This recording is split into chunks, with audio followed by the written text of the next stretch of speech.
काम बांधवडी काम बांधवडी काळ घातला तोडरी तया माझे दंडवत कपिकुळे हनुमंत शरीर वज्रा ऐसे कवळी ब्रह्मांड जो पुच्छे तया माझे दंडवत कपिकुळे हनुमंत रामाच्या सेवका शरण आलो म्हणे तुका तया माझे दंडवत कपिकुळे हनुमंत महायोग पीठे तटे भीमरथ्या वरम पुंडरीकाय दातुं मुनीन्द्रे समागत्य तिष्ठन्तमानन्दकन्दं परब्रह्मलिङ्गं भजे पाण्डुरङ्गम्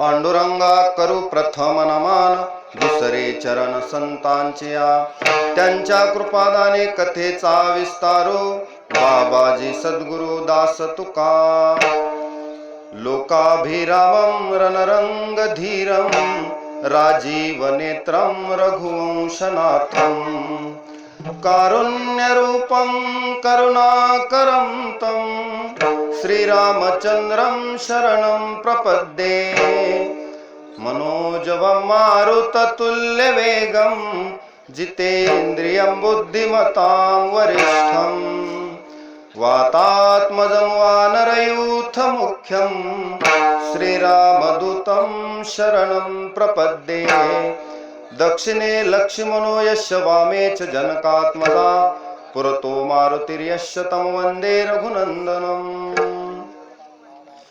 कुजन्तं राम रामेति मधुरं मधुराक्षरम् आरुह्य कविताशाखां वन्दे वाल्मीकि कोकिलम् नागेन्द्रहाराय त्रिलोचनाय भस्मांगरागाय महेश्वराय नित्याय शुद्धाय दिगंबराय तस्मै नकाराय नमः शिवाय। ओम नमो ज्ञानेश्वरा करुणाकरा दयाळा तुमचा अनुग्रह लादलो पावन झालो चराचरी श्री संताची या माथा चरणावरी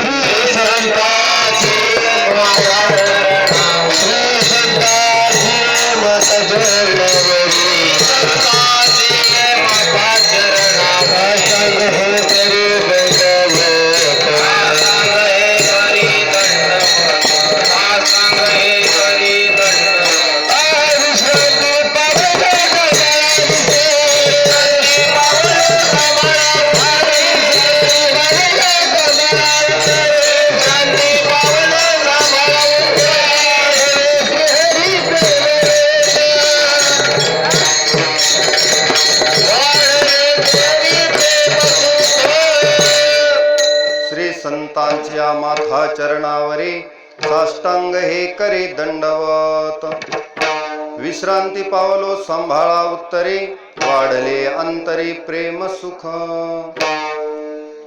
काम बांधवडी काळ घातला तो डरे तया माझे दंडवत कपिकुळे हनुमंत विठाला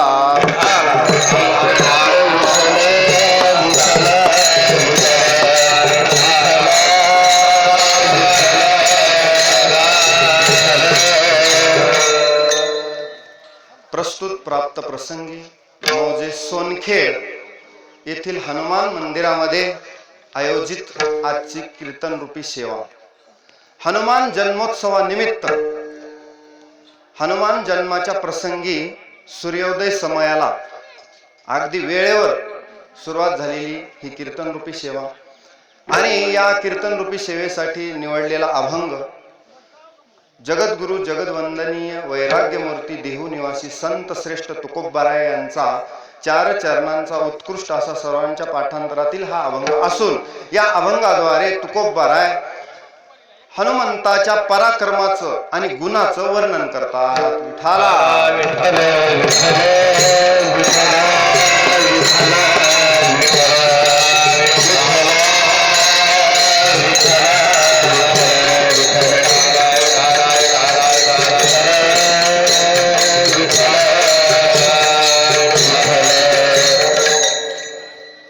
थोडासा परिहार असा आज मौजे सोनखेड तालुका सोनपेठ जिल्हा परभणी येथे अखंड हरिनाम सप्ताहाचा प्रारंभ आहे आणि आपण पाहतात हे जे भव्य दिव्य नियोजन आहे शून्यातून विश्व निर्माण करणं फार कठीण आहे आणि या कार्यामध्ये ज्यांनी अगदी सिंहाचा वाटा उचललेला आहे असे नादब्रह्म संस्थेचे संस्थापक अध्यक्ष तथा रामायणाचार्य हरिभक्त परायण सोमेश्वर सोमनाथ महाराज बदाले तर भाऊंनी हे जे कार्य मोठ्या प्रमाणामध्ये अगदी छोटं स्वरूप होतं आज इथं आल्यानंतर प्रसन्न वाटलं सकाळी सकाळी म्हणलं कारण वेल बिगिन इज हाफ डन असते सुरुवात चांगली झाली तर शेवट पूर्ण व्यवस्थित होत असतो म्हणून आज सुरुवात कारण का आरंभी आवडी आदरे आले नाम आणि तेने सकळ सिद्धी जगी झाले पूर्ण काम आरंभाला जर नाम आलं व्यवस्थित प्रसन्नता लाभली तर मात्र तेने सकळ सिद्धी जगी झाले पूर्ण काम। विठाला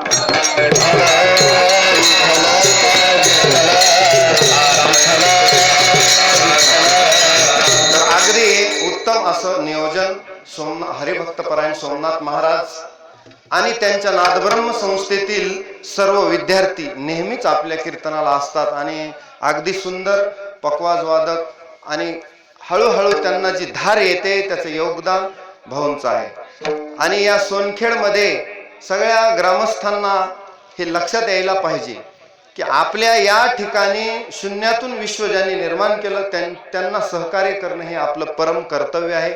अशा ठिकाणी आयोजित केलेलं हे सकाळी हनुमान जन्माचं कीर्तन आणि आजपासून सप्ताहाला प्रारंभ आहे त्याचबरोबर रामकथा महाराजांची आहे आणि दररोज संध्याकाळी हरिकीर्तन अगदी सप्ताहातील जे नियमित कार्यक्रम आहेत ते होणार आहेत मग त्यानुसार सर्वांनी जास्तीत जास्त उपस्थिती लावून या कार्यक्रमाला सहकार्य करण्याची गरज आहे। तुका म्हणे सत्य कर्मा व्हावे सही अशा या चांगल्या कर्मात ज्यांनी ज्यांनी योगदान दिलं ते धन्य म्हणायचं आणि यासाठी आपण त्यांच्या पाठीवरून एक थाप कृपेची थाप आणि आपली कृपा आपले उपस्थिती असणं गरजेचं आहे। या कार्यक्रमाची शोभा वाढवण्यासाठी आणि त्यांचा आनंद द्विगुणित करण्यासाठी आपल्या सर्वांनी सहकार्य करून हा जो सप्ताह आहे इथं काही नसताना एवढ्या मोठ्या प्रमाणात महाराजांनी उभा केलाय हे काही साधारण काम नाही कारण तुका जावे त्यांच्या वंशा तेव्हा कळे लांबून बोलणं सोपं आहे पण इथं आयोजन करून पहा म्हणजे काय अडचणी येतात लक्षात बोलता वाटे पण करताना अवघड आहे म्हणले ते काम असं दुष्कर काम आज हनुमंतरायाच्या दरबारामध्ये हा सप्ताह पाहून तुम्ही म्हणाल महाराजाची स्तुती म्हणून नाही तर चांगल्या कर्माला अनुमोदन दिलं पाहिजे चांगल्या कर्माला सहाय्य केलं पाहिजे चांगल्या हरिभक्ताची स्तुती केलीच पाहिजे। अहो हरिभक्ताची जर निंदा घडली तर मुका झालो वाचा गेली होती म्हणते हरिभक्ताची निंदा केली तेने वाचा पंगू झाली हरिभक्ताची निंदा नाही स्तुतीच केली पाहिजे आणि स्तुतीच करायची तर देवाची हरिभक्ताची। आजच्या दरबारामध्ये ज्यांची सेवा आहे ते सुद्धा दास्य भक्तीचे उत्कृष्ट उदाहरण म्हणजे भक्ताचं परमोच्च स्थान ज्यांनी भक्तीमध्ये पुरुषोत्तम पदवी मिळाली असे हनुमंतराय सुद्धा रामाचे एकमेव दास्य भक्तीमध्ये अगदी सेव्य सेवक भाव त्यांच्याकडून शिकावा असे पुरुषोत्तम पदवी मिळवलेले हनुमंतराय त्यांच्या दरबारात ही सेवा आहे। विठाला विठ्ठला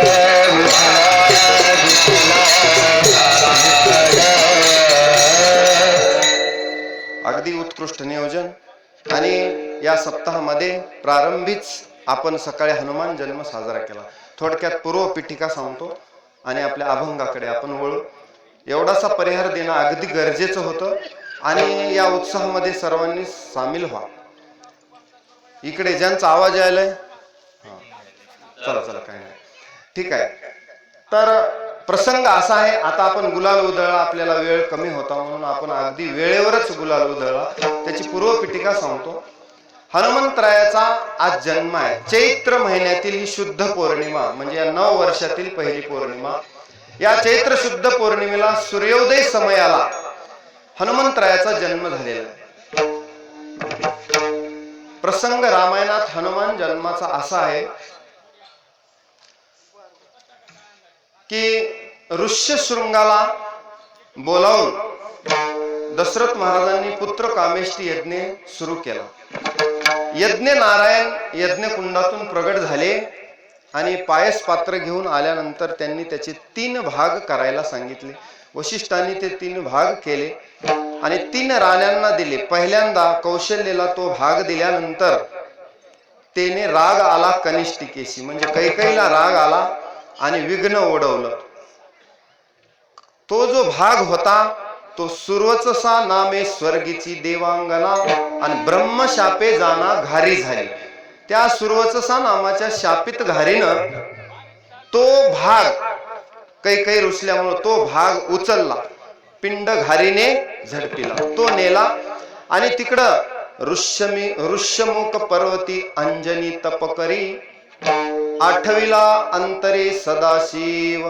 ऋष्यमुख पर्वतावर अंजनी माता तप करत बसलेल्या होत्या. तपाची अंती शिव झाला प्रसन्न. मग भगवान शंकरांनी विचारलं, कशासाठी तप करतेस? अंजनी मातेनं सांगितलं की मी एरी म्हणे तुझ व्हावा ऐसा पुत्र, ज्ञानी भक्त परम पवित्र. मला असा मुलगा व्हावा, भगवान शंकर तुमच्यासारखा तो ज्ञानी असावा, परम भक्त असावा, असा मुलगा व्हावा. ठीक आहे म्हणले, तो आराधना कर, तुला वायुदेव येऊन प्रसाद देईल असं भगवान शंकरांनी सांगितलं. आणि ती आराधना करत बसलेली असताना इकडून जी घारे आली त्या घारीने तो पिंड अंजनीच्या हातामध्ये वायूनं एकदम तो पिंड आसुडला आणि अंजनीच्या हातामध्ये टाकला. अंजनीच्या हातामध्ये आल्यानंतर तो प्रसाद अंजनीनं भक्षण केला आणि भक्षण केल्यानंतर चैत्र शुद्ध पौर्णिमेशी सूर्योदय समयाशी महारुद्र प्रगटला नामा म्हणे म्या वंदिला. आणि आजच्या दिवशी सूर्योदय समयाला हनुमंतरायाचा जन्म झाला. म्हणजे केसरी राजा केसरी आणि अंजनी माता यांचा मुलगा म्हणजे हनुमंतराय वायुदेवाच्या प्रसादामुळे झाला, त्यामुळे त्याला पवनपुत्र हनुमान असं म्हणतात. आता हनुमंतराय जन्मता जेने सूर्या ते धरिले आणि इंद्रादिका दिले थोर मार. जन्मताच सूर्याला धरायला गेले. सूर्याला धरायला गेल्यानंतर असं झालं, तिथं इंद्रानं वज्र फेकून मारलं.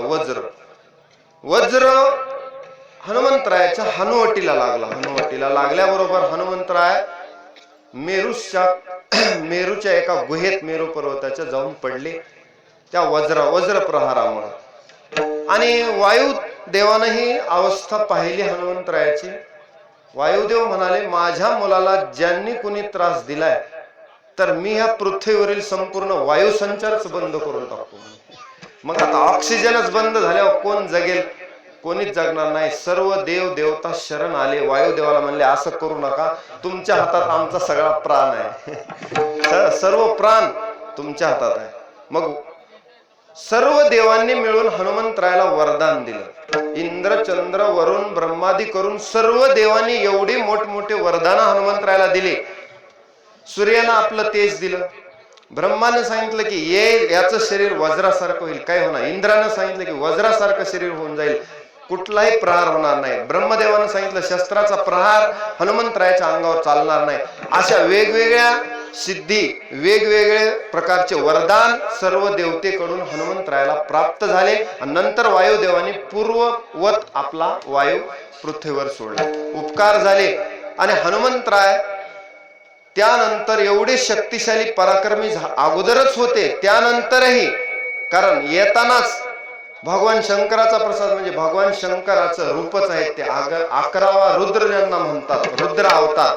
तुका म्हणे रुद्रा आणि अंजनीची या कुमारा, असे 11वे रुद्र असणारे हनुमंतराय आजच्या दिवशी सूर्योदय समयाला चैत्र शुद्ध पौर्णिमेला प्रकट झाले. त्या निमित्त आपण आता गुलाल उधळला. ही हनुमंतरायाच्या जन्माची पूर्वपीठिका. विठाला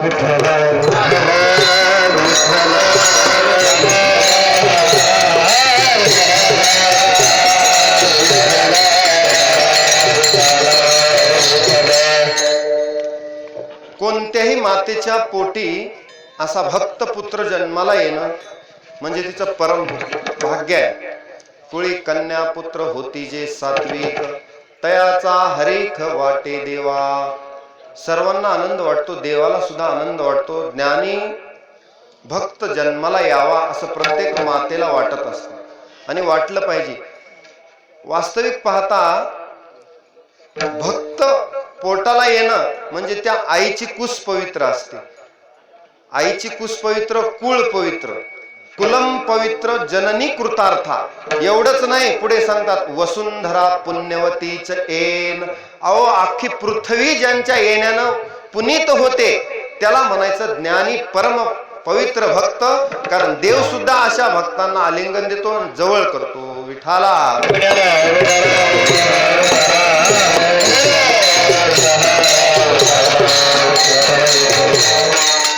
असे हनुमंतराय रामायणामध्ये 7 कांड आहेत. त्याच्यामध्ये किष्किंधा कांडामध्ये हनुमंतरायाची आणि प्रभू रामचंद्रांची भेट होते. भेट झाल्यानंतर पहिल्यांदा सुग्रीव आणि हनुमंतराय बसलेले असतात आणि राम तिथे एका झाडाखाली बसलेले असतात. तर सुग्रीवाला असं वाटतं की कोणीतरी वालीनं पाठवलेले माणसं आलेत का, पाहून हे म्हणतात हनुमंतरायाला. हनुमंतराय जातात आणि रामाशी जे संभाषण पहिलं करतात त्यातूनच राम म्हणतात की हा वेदांगाचा अगदी अभ्यासक असला पाहिजे, त्याशिवाय एवढं चतुर, एवढं भाषण उत्कृष्ट करू शकत नाही. बोलण्यात विद्वत्ता लक्षात येते माणसाची की हा माणूस अभ्यासू आहे, विद्वान आहे. हे हनुमंतरायाचं बोलण्याहूनच प्रभू रामचंद्रांनी ओळखलं हा वेदांचा अभ्यासक आहे म्हणजे. कारण ब्रह्मचारी म्हणजे वेदांचा अभ्यासक सुद्धा असा त्याचा एक अर्थ आहे. तर हनुमंतराय सुद्धा 4 वेदाचे अभ्यासक होते आणि त्यांना शास्त्रार्थ, मानसशास्त्र, राजनीती निपुण असलेले हनुमंतराय प्रभू रामचंद्रांनी ओळखली. दोघांची पहिली भेट आणि किष्किंधा कांडापासून पुन्हा मग उत्तरकांडापर्यंत दोघांची एवढी दाट मैत्री आहे. एवढंच नाही, हनुमंतरायाशिवाय एक क्षणही रामाला जमत नव्हतं आणि रामाशिवाय हनुमंतराय तर आपला जीव की प्राण रामाला समजायचे. एक क्षणही विरह जमायचा नाही. असे हनुमंतराय आजच्या दिवशी जन्माला आले. हे आपल्या भारत देशाचंच नव्हे, संपूर्ण पृथ्वीचं, वसुंधरा पुण्यवतीचे आता सांगितलं भाग्य आहे. विठाला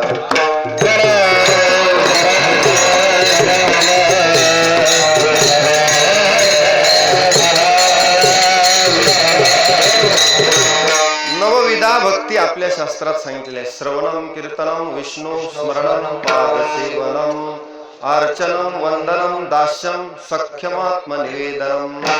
त्यामधील दास्य नावाची जी भक्ती आहे ती भक्ती हनुमंतरायानं उत्कृष्टरित्या केलेली आहे. दास्य भक्तीचं प्रतीक म्हणजे हनुमंतराय. म्हणून एके ठिकाणी वर्णन आहे, दास्यत्व निकट हनुमंते पै केले. दास्यत्व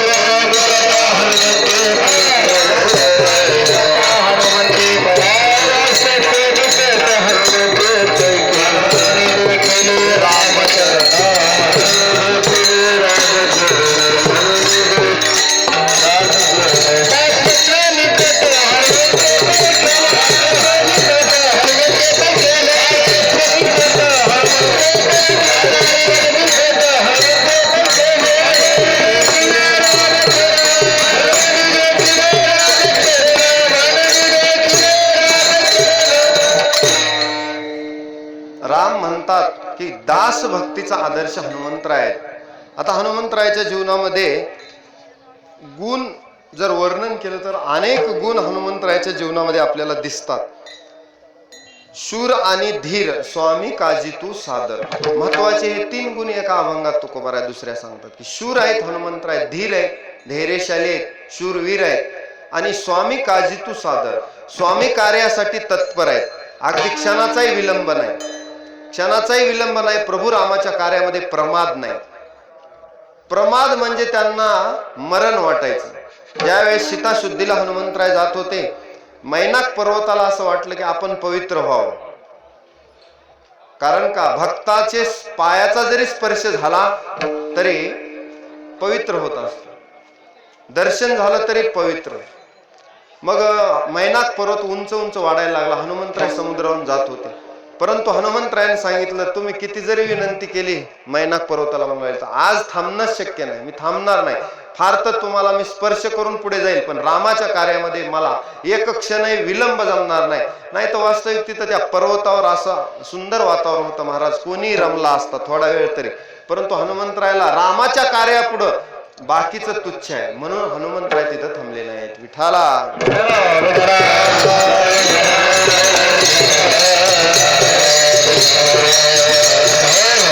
आता त्यांचा शूर आणि धीर पराक्रम जर पाहिला तर हनुमंतरायाचा पराक्रम बालपणीच लहानपणीच ज्यांनी सूर्याला धरला, हा काय लहान पराक्रम नाही. हा पराक्रम म्हणजे कसा असतं म्हणले, सिंह गुहेतून बाहेर येतो म्हणले, आणि बाहेर येऊन डरकाळी फोडतो. तो कशासाठी, आणि जर त्यावेळेस जर मेघांचा गडगडाट चालू असला तर पुन्हा सिंह आणखी बाहेर येतो गुहेतून आणि तो सुद्धा डरकाळी फोडतो. तो म्हणतो की माझ्यापेक्षा श्रेष्ठ कोण आहे, तो डरकाळी फोडतोय, म्हणून सिंह वृत्ती जागृत होते. तसं हनुमंतराय म्हणले सूर्याला पाहिलं हे फळ आहे, म्हणले फळ आपण घेतलं पाहिजे असं त्यांना वाटलं. आणि सिंहाचा स्वभाव शांत बसत नाही, लगेच हनुमंतरायाने उडी घेतली. शूर आणि धीर स्वामी काजी तू सादर. आता हनुमंतराय शूरवीर होते हे अनेक प्रसंगावरून दिसून येतं आपल्याला. युद्धामध्ये जे प्रसंग घडले युद्धकांडात, तसं तर सुंदरकांडापासून हनुमंतरायाच्या लीला चालू होतात. भगवंताला परिपूर्ण करणारे भक्त असतात. भक्तामुळं भगवान पुरा होतो. भक्ताविन देवा कैसी रूप घडे सेवा. भक्ताशिवाय काय म्हणणार, कारण भक्तांनीच देवाला नावारूपाला आणलेला आहे. त्यामुळं भक्ताचे उपकार भाग्य तरी ऋणी देव आहे, त्यांचे उपकार आहेत. असे हनुमंतराय आजच्या दिवशी प्रगट झाले आणि त्यांच्या गुणाचं वर्णन आजच्या दिवशी करणं म्हणजे काय, सगुण चरित्रे परम पवित्रे सादर वर्णावे. आजच्या दिवशी त्यांच्या चरित्राचं वर्णन होणं गरजेचं आहे. विठाला विठाला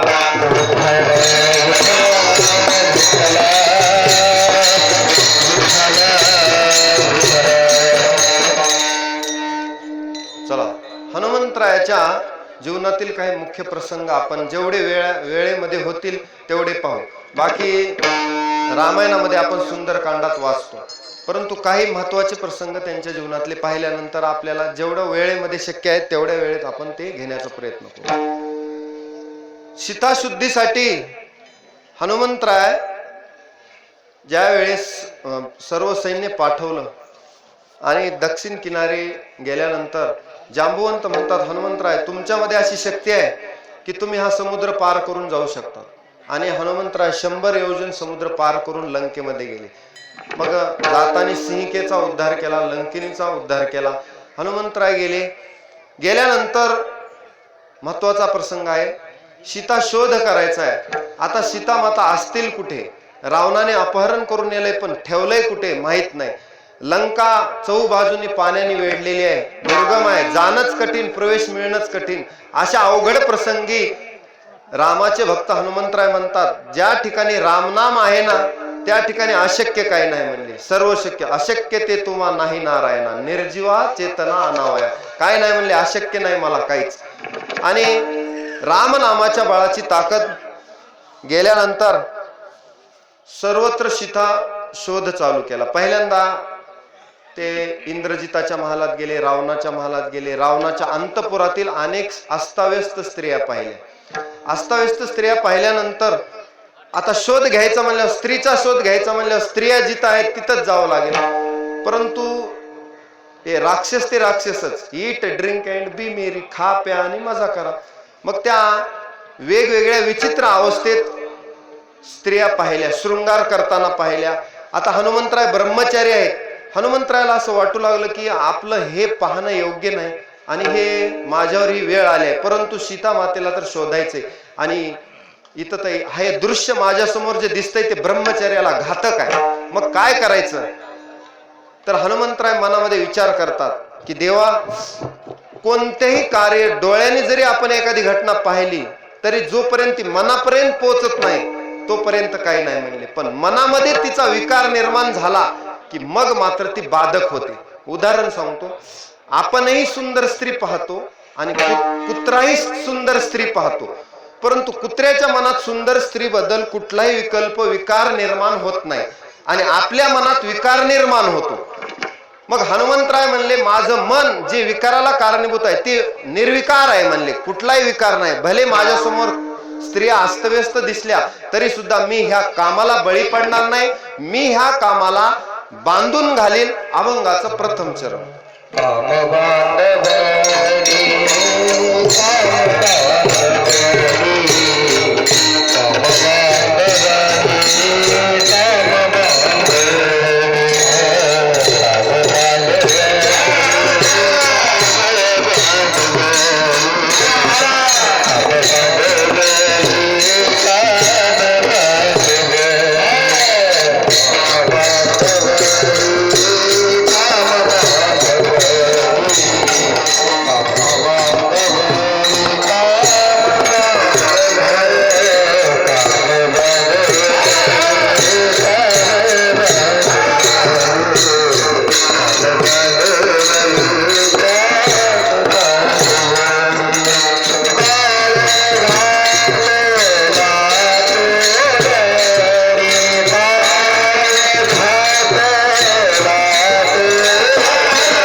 का सुरुवात केली? कारण त्यांच्या जीवनातलं अगोदर उदाहरण द्यावं ना, नंतर बाकीचे.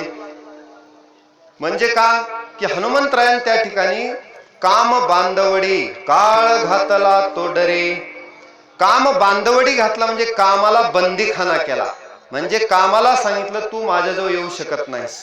भले मी किती जरी चांगल्या ठिकाणी असलो, म्हणजे जिथं काम उद्दीपन होईल अशा प्रसंगात सुद्धा ज्यांचा काम उत्पन्न झाला नाही त्यांनी काम बांधवडी घातला. आणि सामान्य माणूस मात्र कामाला बळी पडतो.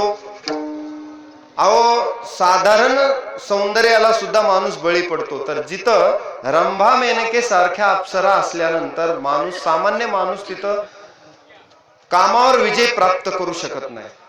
आणि कोण प्राप्त करू शकतो? हनुमंतराय म्हणतात सामान्य माणूसही विजय प्राप्त करू शकतो, पण ज्याच्या अंतरात प्रभूची भक्ती आहे तर भक्तीनच कामावर विजय मिळवतो. नाम आलं की काम जातो. ज्याच्या अंतकरणात प्रभूचं नाम दृढ आहे त्याच्या ठिकाणी काम राहत नाही. विठाला विठ्ठल.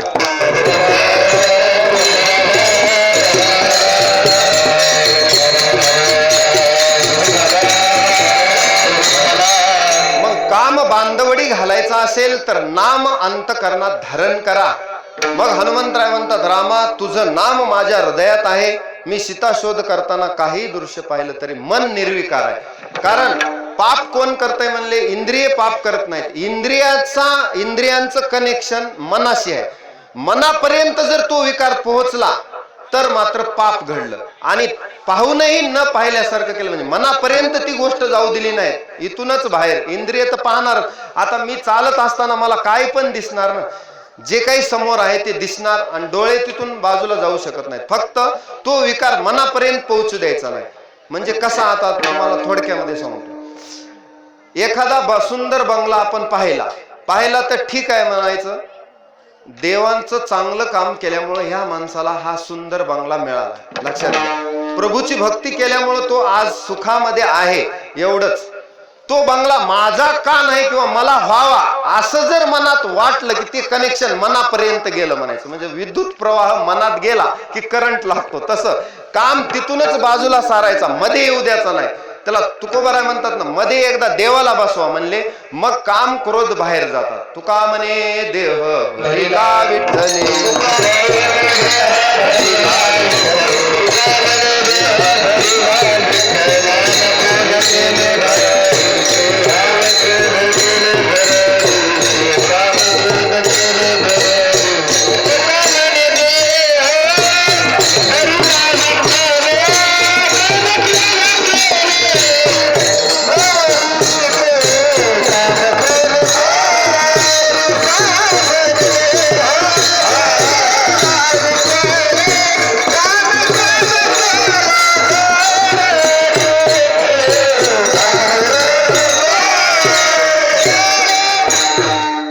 म्हणे देह भरिला विठ्ठले, काम क्रोधे केले घर रीते. विठ्ठल हजर झाले बाबा समोर.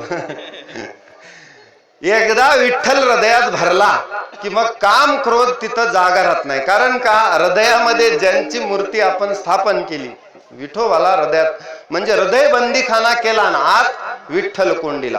एकदा विठ्ठलाला धरलं मग बाकी विकार तिथं राहत नाही, देवापाशी विकार राहत नाही. पण आपण मात्र विसर पडतो आपल्याला. मग विसर पडल्यामुळे हे काम क्रोध आपल्याला अटॅक करतात, म्हणजे हल्ला करतात, आणि त्या हल्ल्यामध्ये आपण पराभूत होतो. पण भक्तीची मजबूत ढाल ज्याच्याकडे आहे, कासवाच्या पाठीसारखी, त्याच्यावर कामाचे प्रहार बोथट होतात. विठाला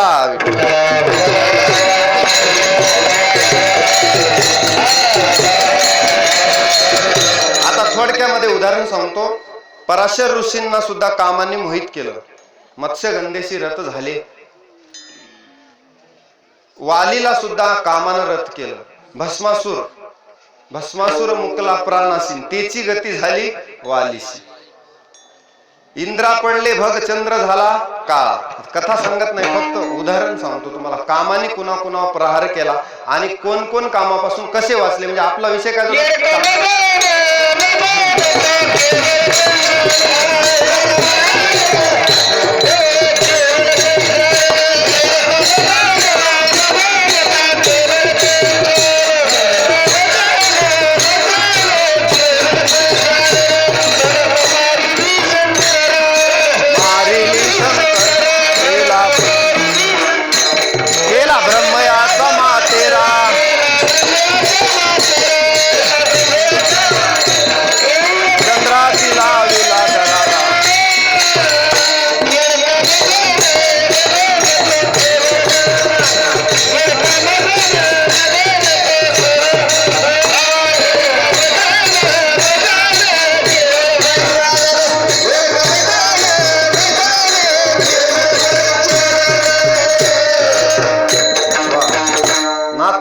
सुंदर वर्णन केलं. एडका मदन तो केवळ पंचानन. हा काम कुणा कुणाच्या मागे लागला म्हणजे धडक मारेली शंकरा, केला ब्रह्मयाचा मातेरा.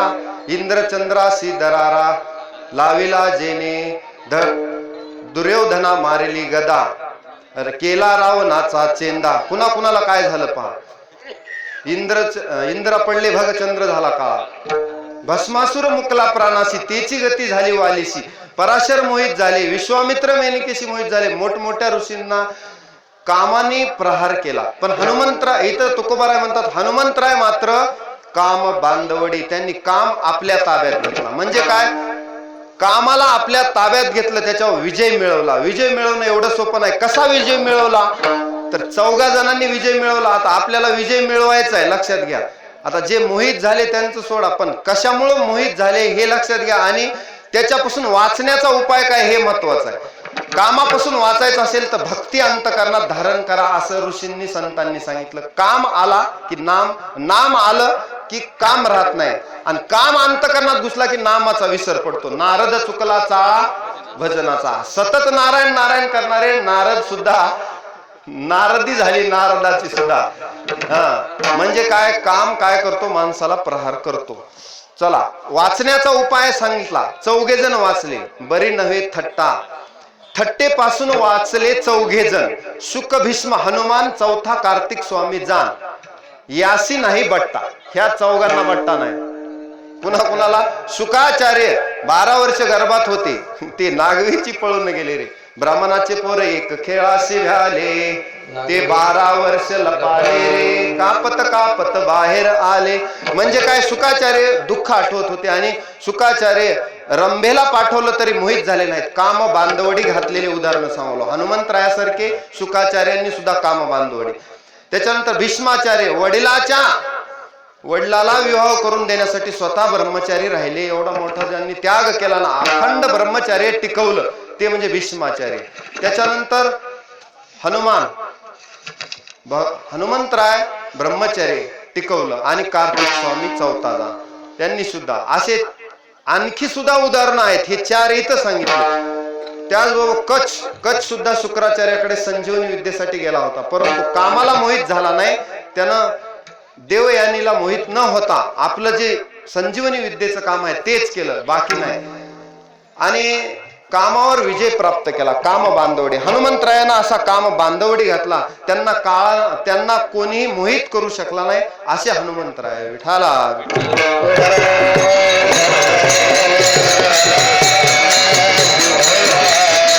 काम बांधवडी. अरे, कामाला बांधवडी घालण्यासाठी भक्ती धारण करा, म्हणजे तुमच्यावर काम प्रहार करणार नाही, एवढं लक्षात घ्या. पुन्हा काळ घातला तोडरी. काळ तोडरी, काळाची बेडी केली पायामध्ये, म्हणजे पायात बांधला, काळ आपल्या हातात ठेवला. आता तुम्ही म्हणाल काळ आपल्या ताब्यात येणं तर आपल्या हातात नाही, कारण काळ प्रत्येकाच्या मागे लागलेला आहे. किती या काळाचा सोसावा ओळख, लागला सरीसा पाठोपाठी. काळ करीत बैसला से लेखागा. अहो, लेखा करीत आहे, घडी घडी काळ वाट याची पाहे. अजून किती आहे अवकाश, सगळ्यांच्या मागे काळ लागलाय. पण हनुमंतरायाने मात्र काळ घातला तो डरे, पायात ठेवलं काळाला. तुका म्हणे जगा काळ खाय ना, आम्ही माथा दिला पाय. आमच्या पायात आहे काळ. काळाला सुद्धा थांबवण्याचं.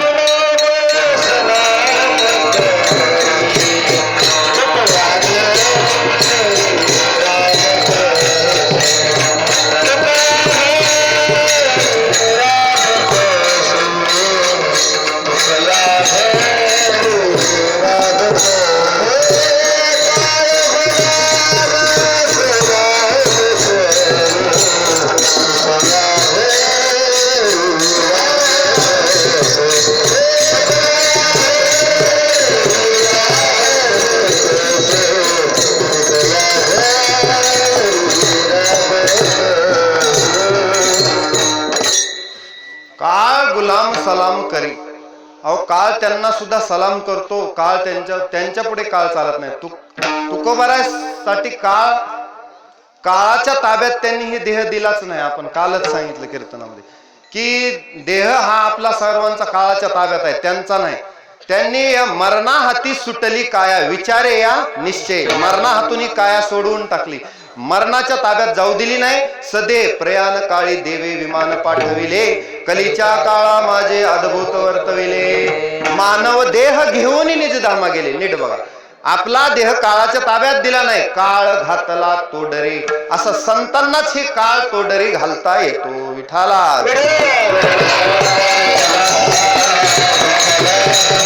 एकनाथ महाराजाला जायचं होतं, तर शेवटी लोक म्हणले, शेवटी आमच्याच खांद्यावर जावं लागलं. ते म्हणले तुम्हाला तेवढाही त्रास नको. परत उठले, पुन्हा म्हणले मी स्वतः जलसमाधी घेतो. म्हणजे त्रास नाही, काळ त्यांच्या हातात आहे, त्यांच्या हातात आहे कधी जायचं.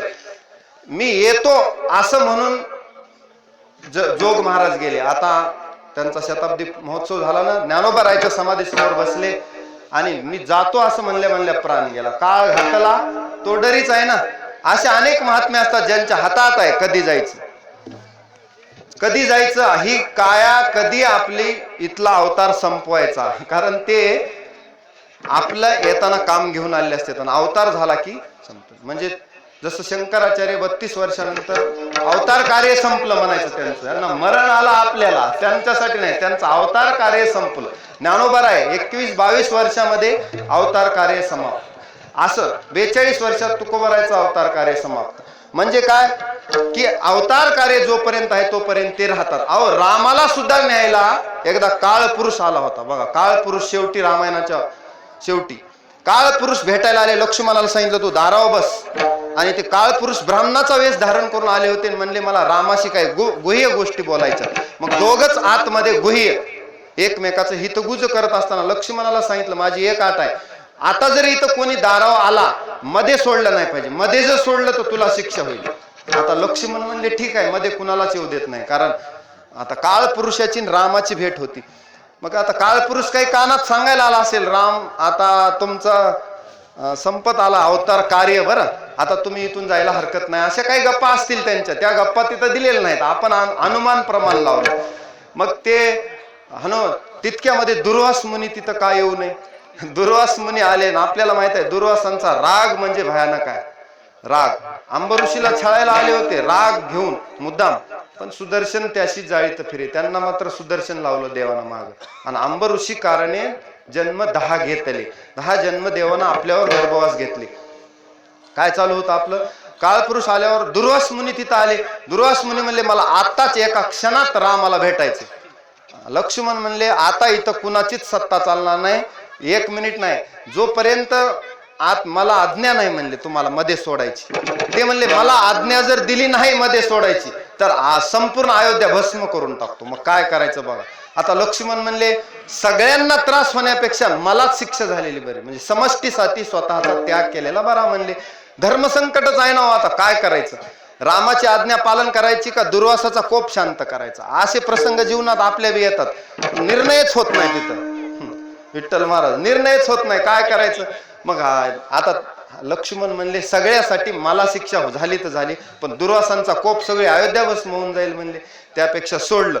आता नेमकं त्यांचं बोलणं झालं तर ते बाहेरही येऊ लागले दोघं, पण वेळ आणखी थोडा शिल्लक होता, आज्ञा उल्लंघन झाली. मग आता काय करायचं. लक्ष्मणाला शिक्षा द्यायची ठरलं. काळ पुरुष म्हणतात की लक्ष्मणाला शिक्षा द्यायची गरज नाही, आपलं बोलणं झालेलं होतं. सगळे म्हणतात गरज नाही, परंतु मग वशिष्ठांना विचारलं. वशिष्ठ म्हणले नाही, कायदा सर्वांना समान म्हणले रामराज्यामध्ये.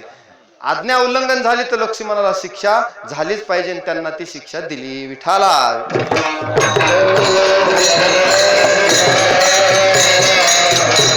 आणि मग लक्ष्मणांनी शरयू मध्ये प्रवेश केला. त्यानंतर त्या पाठोपाठ रामांनी शरयू मध्ये प्रवेश करून अवतार कार्य समाप्त केलेला आहे. विठाला म्हणजे काय चालू होतं आपलं. काम बांधवडीन काळ घातला तो डरे, असं काळाला सुद्धा जिंकणारे महात्मे आहेत. काळाला सुद्धा त्यांनी जिंकलं. काम क्रोध बंदी खानी तुका म्हणे दिले दोन्ही, इंद्रियाचे धनी आम्ही झालो गोसावी. यांना मात्र हरिभक्ताच्या ठिकाणी स्थान नसतं. हे हनुमंतरायाच्या जीवनातून शिकायचं. हनुमंतरायाने सुद्धा काळाला जवळ येऊ दिलं नाही. अनेक वेळा काळ त्यांच्या जवळ आला. आता हनुमंतराय वाचतच नाहीत असा प्रसंग त्यांच्या जीवनात आला, परंतु काळाला त्यांनी सांगितलं तुला आज्ञाच नाही. अहो इथंच नाही, यमधर्म सांगे दूता तुम्हा नाही तेथे सत्ता, जेथे होय हरिकथा सदा घोष नाम.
नका जाऊ तया गावा, नामधारकाच्या शिवा, सुदर्शन यावा घरटी फिरे भोवती. म्हणजे कथा काळीची आज्ञा नाही, कथा काळामध्ये तिथं तुम्ही जाऊ नका, कारण भगवंत त्यांचं रक्षण करतो, मागे पुढे उभा राहे सांभाळ.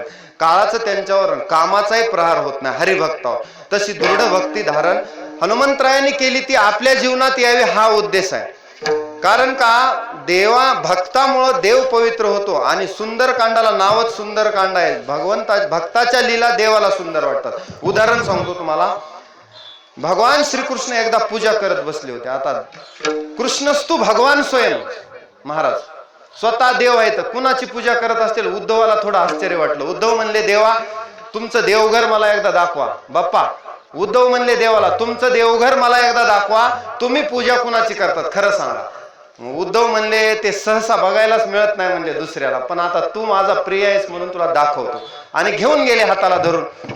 तर प्रल्हाद नारद पराशर पुंडरीक व्यास अंबरीश शुक शौनक भीष्म दालभ्यान रुक्मांगदार्जुन वसिष्ठ विभीषणादीन पुण्यानिमान परम भागवतान स्मरामी. आता तिथं सगळ्या भक्तांचे पूजा करीत बसले होते. देव कुणाची पूजा करू आले? भक्ताची. उद्धवाला म्हणले, उद्धवा हे आपल्या दोघांमधलंच गुह्य आहे म्हणले, गुह्य गोष्टी बाहेर उघड करू नको, कारण माझं गुह्य मी भक्तांची पूजा करतो म्हणले. भक्तांची, ते भक्त मला प्रिय आहेत, त्यांची पूजा मी करतो, मी त्यांची पूजा करतो. मग उद्धवाला आश्चर्य वाटलं, सगळे भक्त देवाची पूजा करतात, पण देव भक्तांची पूजा करतो म्हणजे देव भक्ताचा अंकित आहे. होय भक्ती केला तैसान पुरवी धरावी ती इच्छा. अहो त्याच्यासाठी वेडा झाला देव भक्तासाठी. अशी भक्ती ज्यांनी केली त्याच्यामध्ये हनुमंतरायाचा नंबर आहे. हनुमंतरायाला आपुलेची देशी पद असा स्वतःच पद देऊन टाकलं, अमरत्व प्रदान केलं. अमरत्व कसं प्रदान केलं सांगतो. अहिरावण राम लक्ष्मणाला घेऊन गेले. थोडं गोड आहे, सुंदर आहे का, गोड प्रसंग थोडा सांगतोच, पुढला विषय कमी होऊ द्या, पण सर म्हणले थोडस हळू घ्या. ठीक आहे.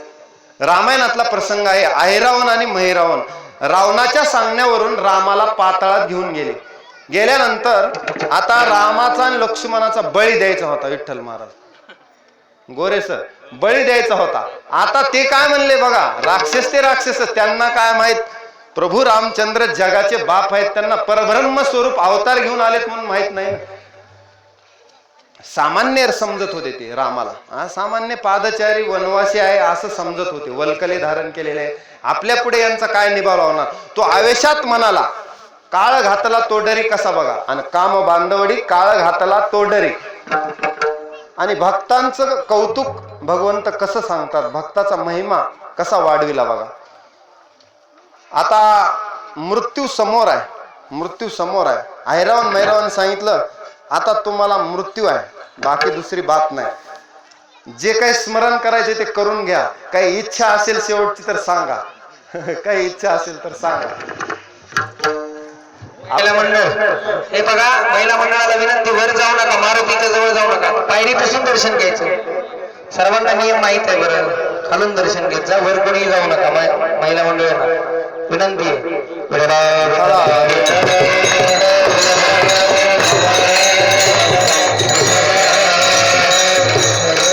आपल्या इकडे सुद्धा एखाद्याला फाशी द्यायची असेल तर शेवटची इच्छा विचारतात, काय तुमची इच्छा. एकदा न्यायाधीशाने विचारलं एका माणसाला, तुमची शेवटची इच्छा काय. तो म्हणला, मला फाशी देत असताना माझे पाय वर करा आणि डोकं खाली करा, अशी शेवटची इच्छा त्यानं सांगितली. आणि एकानं तर सांगितली, माझ्याऐवजी फाशी तुम्हाला व्हावी म्हणला, माझी शेवटची इच्छा, न्यायाधीशालाच फाशी. असे काही महाभाग असतात बरं, हे बी काळापासून सोडायचा प्रयत्न करतात पण सुटत नाही, सुटत नाही. त्यांना काळ कुठे ना कुठे गाठतोच. गाठतो म्हणजे काय, शरीर काळाचे भातुकीन ग्रासुनी ते एके ठेविले, ते कधी ना कधी झडप बसणारच आहे त्याच्यावर. पाहतो उंदीर घेऊन जाय बोका, तैसा काळ लोका नेत असे. अहो कालोस्मी लोकक्षयकृत प्रवर्धो, तो महाकाल घेऊनच जाणार आहे कधी ना कधी ना.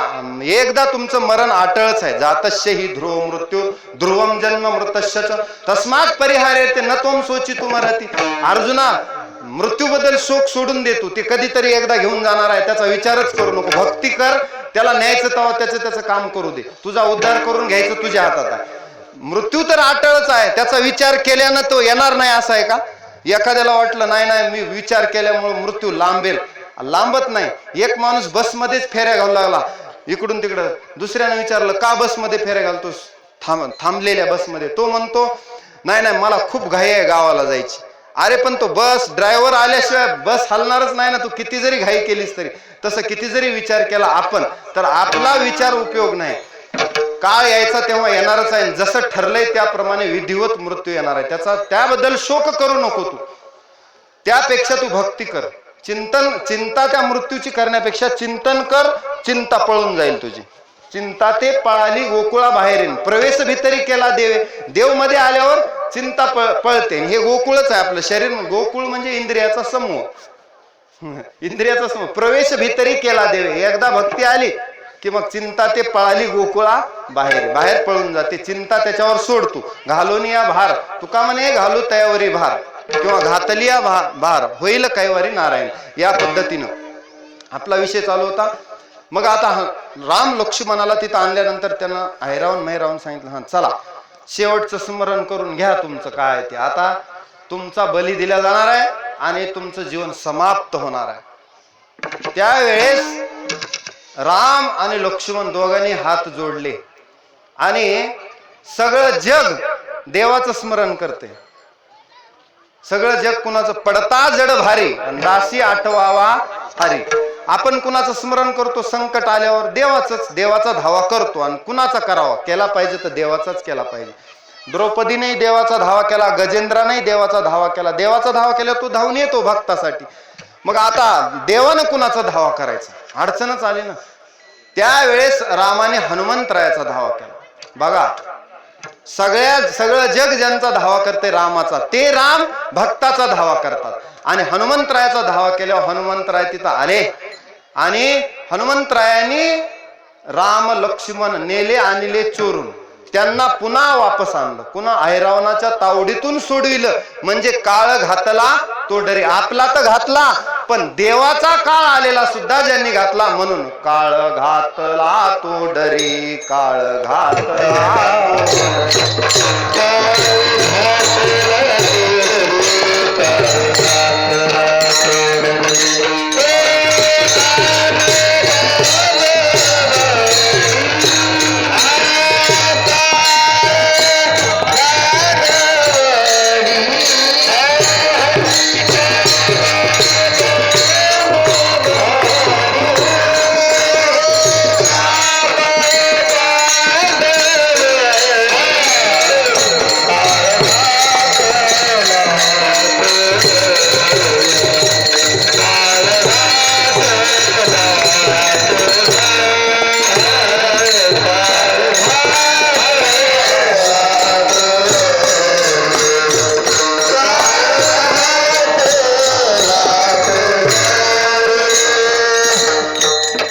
काम बांधवडी काळ घातला तो डरी.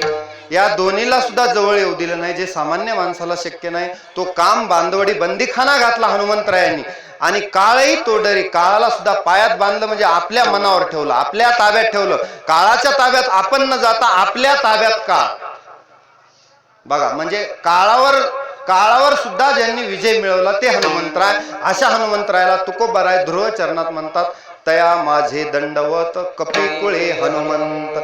तुम्ही म्हणताल म्हणले तुकोबाराय या कपिकुळी हनुमंत. कपिकुळी अहो कुळ बघायला गेलं तर वानराचा वेश कौपिन धारीन, सुंदर शोभायमान कुंडलेती.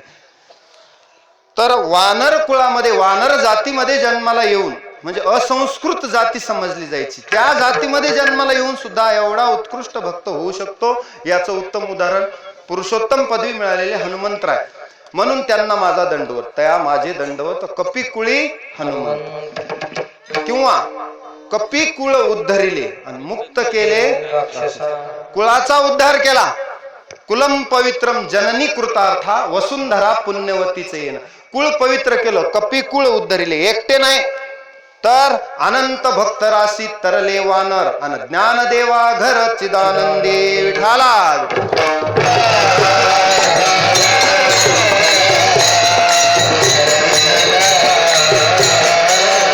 म्हणून तुकोबाराय म्हणतात, त्यांना नमस्कार करतात, तया माझे दंडवत. मी त्यांना प्रणाम करतो. कशामुळं? की उत्कृष्ट भक्ती पुरुषोत्तम पदवीला प्राप्त झालेले नोहे नोहे स्वतः देवच झालेले, भक्ती करून स्वतः देव स्वरूप, स्वतः परब्रह्म स्वरूप झालेले हनुमंतराय. तुम्ही बघा, रामाचं जिथं जिथं मंदिर आहे तिथं तर हनुमंतराय आहेत, परंतु हनुमंतरायाचे स्वतंत्र मंदिर आहेत. एवढी ज्यांना पदवी मिळाली भक्तीमुळे रामाच्या, ते हनुमंतराय. म्हणून त्यांना तया माझे दंडवत. कपिकुळी हनुमंत, अशा कपिकुळात जन्माला आलेल्या हनुमंतरायाला माझे दंडवत आहेत. आणि दंडवत त्यांनाच करतात ज्यांच्यापाशी काही भव्य दिव्य चरित्र आहे, त्यांना मात्र नमस्कारच करावा लागतो. भव्य दिव्य चरित्राला नमस्कार करतो. म्हणून तुकोबाराय इथं अभंगाच्या ध्रुव चरणात त्यांना नमस्कार करतात. विठाला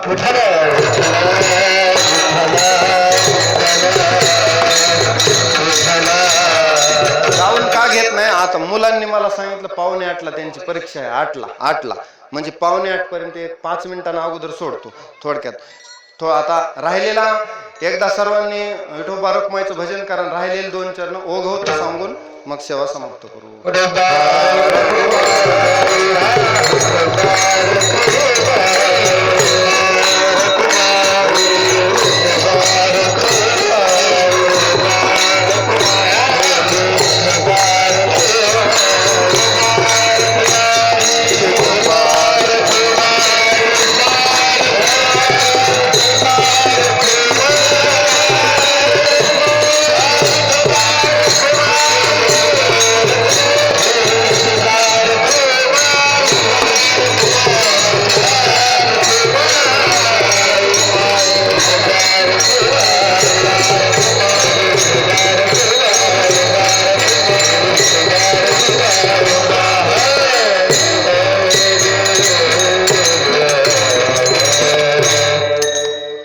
हनुमंतरायाच्या जन्मानिमित्त आज आपण त्यांच्या गुणाचं वर्णन करण्याचा थोडक्यामध्ये प्रयत्न केला. आता शेवटचे 2 चरण असे आहेत.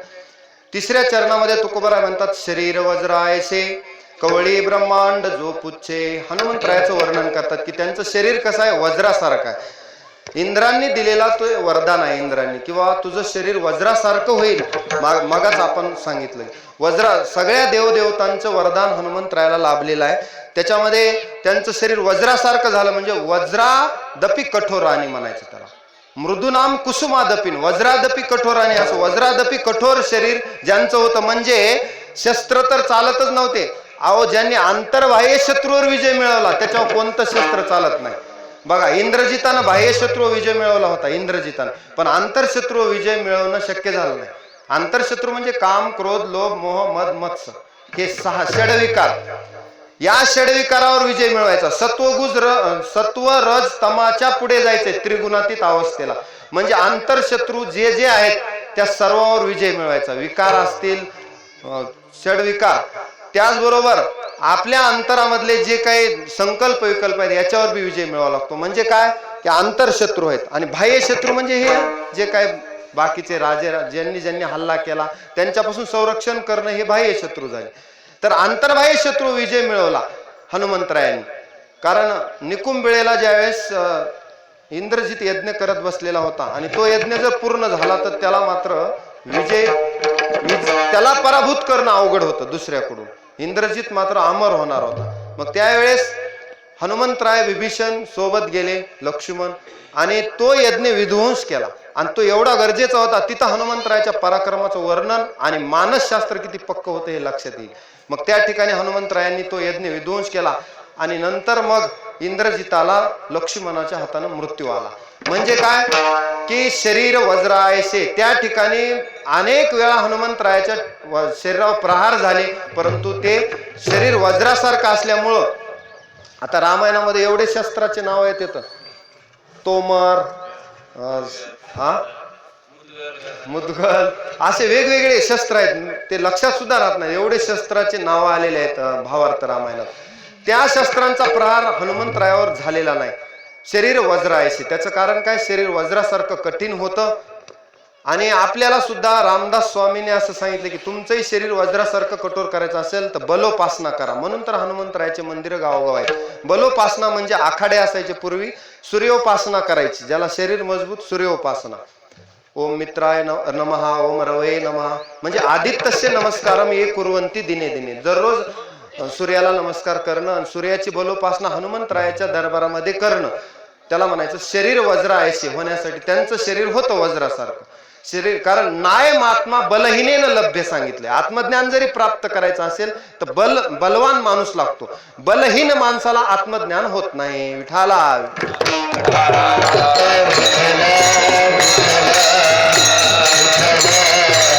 म्हणून शरीर वज्रायसे कवळी ब्रह्मांड जो पुच्छे. त्यांच्या शेपटात एवढी ताकद होती की सगळ्या ब्रह्मांडाला वेढा आणू शकत होतं, एवढं मोठं शेपूट. आपण बघितलं लंका दहन करते वेळी हनुमंत महाबळी रावणाची दाढी जाळी. शेपूट लांबतच चाललंय हनुमंतरायाचं. शेवटी त्याला म्हणले आता शेपटीला आग लावू.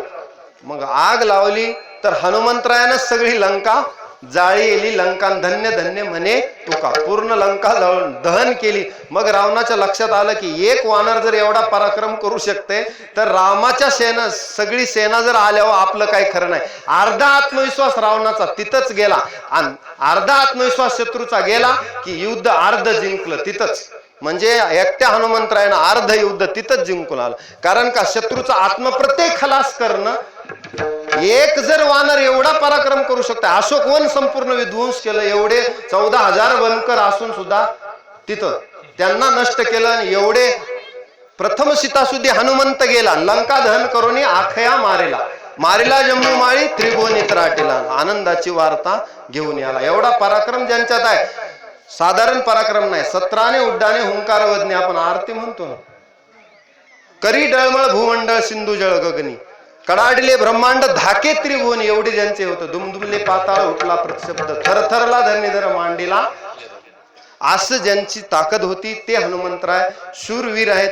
आणि कवळी ब्रह्मांड जो पुच्छे अहो एका शेपटात सगळे वानर बांधून घेऊन जात होते एकदाच प्रसंग पडल्यावर. म्हणजे काय एवढं त्यांचं शरीर वज्रायसे कवळी ब्रह्मांड जो पुच्छे.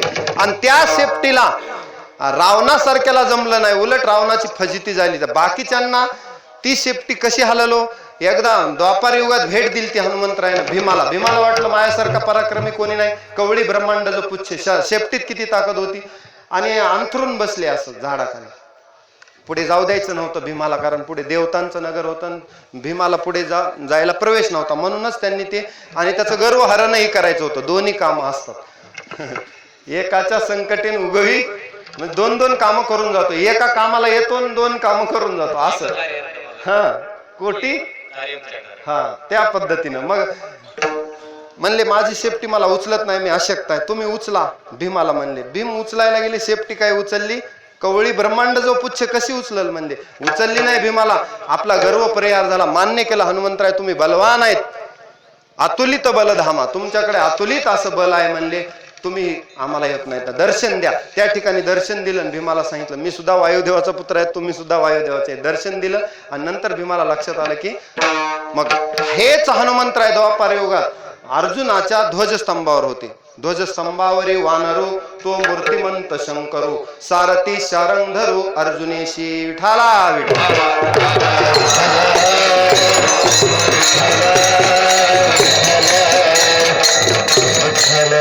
म्हणजे काय शरीर वज्र आहे कवळी ब्रह्मांड जो पुच्छे.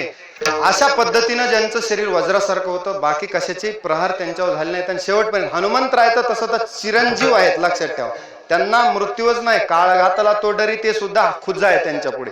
अहो अमरपद प्राप्ती झालेली आहे त्यांना. म्हणजे काय 7 जण या जगामध्ये चिरंजीव आहेत. त्याच्यात हनुमंतराय अश्वत्थामा बलिर्व्यासो हनुमाश्च विभीषणा कृप परशुरामश्च सप्ते ते चिरजीविना.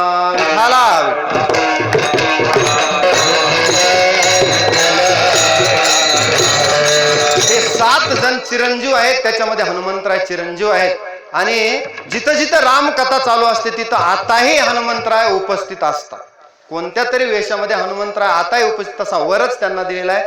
त्यांनी मागितलं होतं वरदान देवा तुमची कथा या पृथ्वी तलावर जोपर्यंत चालू आहे तिथं मी असावं आणि तुमच्या सेवेपासून मला दुरावू नका एवढंच द्या. ह्याची दान देगा मला तुमचा विसर पडू नये एवढं मला दान द्या असं मागितलं होतं हनुमंतरायाने. ते प्रभूनं तथास्तु म्हणून प्रभू रामचंद्राने त्यांना दिलेलं आहे. म्हणून हनुमंतराय हे कथेच्या वेळी उपस्थित असतात हे लक्षात घ्या. मग शरीर वज्रायसे कवळी ब्रह्मांडो जो पुच्छे, असे हनुमंतराय ज्यांच्या पराक्रमाचं वर्णन होऊ शकत नाही. देवादिकांना जे पूज्य आहेत, आपल्यासाठी तर पूजनीय आहेतच. आणि अशा हनुमंतरायाची उपासना भक्ती जे करतात ते सर्व पापापासून मुक्त होतात. तुका म्हणे पापे जाती वायू सुता जपे, तुका म्हणे जपे वायू सुता जाती पापे. विठाला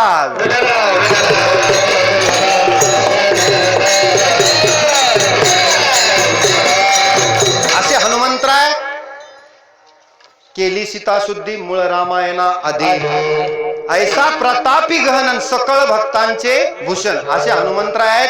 त्यांच्या पराक्रमाचं वर्णन आपल्या वाणीनं जेवढं होईल तेवढं करण्याचा प्रयत्न केला. वेळेची मर्यादा आहे. यानंतर अभंगाच्या शेवटच्या चरणात तुकोबाराय म्हणतात की रामाच्या सेवकां शरण आलो म्हणे तुका. तुकोबाराय म्हणतात आता हनुमंतराय तुम्हाला आम्ही शरण येतो, बाकी तर तुमच्या पुढे आम्ही खुजे आहेत. कारण मज पामरा हे काय थोरपण पायीची वाहन पायी बरे. आम्ही तुमच्या पुढे शरण येऊत. कारण का शरण येऊत? तुम्हाला शरण आल्यानंतर तुम्ही काहीतरी आम्हालाही भक्तीच्या वाटा दाखवताल. काय भक्तीच्या त्या वाटा मज दावाव्या सुबटा. काही मार्ग आम्हालाही तुम्ही सांगाल. तुम्ही जशी भक्ती केली, तुम्ही जसे देवाला प्रिय झाला, त्याच मार्गाने आम्हालाही यायचे. म्हणून रामरायाच्या सेवका शरण आलो म्हणे तुका. शेवटला चाल घेऊ पुन्हा. तर मग तुकोबाराय म्हणतात आम्ही तुम्हाला शरण आलो. शरण शरण जी हनुमंतान तुम्हा आलो राम. रामरायाच्या सेवका शरण आलो म्हणे तुका कुठे आहे? रामाच्या सेवका शरण आलो म्हणे तुका. दोन्ही बरोबर आहे. मग तुकोबाराय म्हणतात हनुमंतराय आम्ही तुम्हाला शरण आलो, तुम्ही अशी भक्ती आम्हाला द्या. तुमच्यासारखी भक्ती करण्याचा आमच्या जीवनात योग यावा. तुमच्यासारखा पुरुषोत्तम पदवी आम्हाला मिळवण्यासाठी आम्ही प्रयत्न करू. अशी भक्ती आजच्या हनुमान जन्माच्या दिवशी आपण हनुमंतरायाला मागणी करू की तुमच्यासारखी भक्ती आमच्याही जीवनामध्ये उतरू द्या. या जडमूड पापी जनांना सुद्धा उद्धरून नेण्याची ताकद हनुमंतरायाच्या भक्तीमध्ये आहे, रामाच्या भक्तीमध्ये आहे. तुम्ही जशी रामाची दास्य भक्ती केली तशी आम्ही करण्याचा प्रयत्न करू आणि जीवनाचं सार्थक करून घेऊ. असं हनुमंतरायाला आज मागणी मागून या ठिकाणी झालेली सेवा हनुमंतरायाच्या दरबारामध्ये हनुमंतरायाच्या चरणी समर्पित करतो. वाणीला पूर्णविराम.